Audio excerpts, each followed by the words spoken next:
پھر اس نے دوسرا سوال کہ مولا علی یہ ارشاد فرمائے کہ عجیب کیا ہے اور عجیب تر کیا ہے؟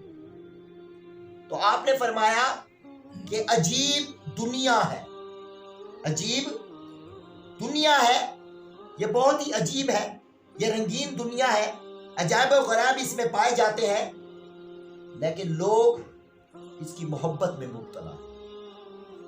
ایک بزرگ جا رہے تھے، مریدین ساتھ تھے، ایک مردار بکری پڑی ہوئی تھی، تو وہاں پہنچے اور مریدین سے کہا کہ کیا یہ مردار بکری تم مجھ سے خریدو گے؟ میں کہا حضور کیسی باتیں کرتے، یہ مری ہوئی ہے، ایک تو دوسری مردار ہے، مردہ ہے، بھلا کون پاگل ہے جو اس کو خریدے گا؟ تو پھر انہوں نے فرمایا کہ پھر تم دنیا کو کیوں خریدتے؟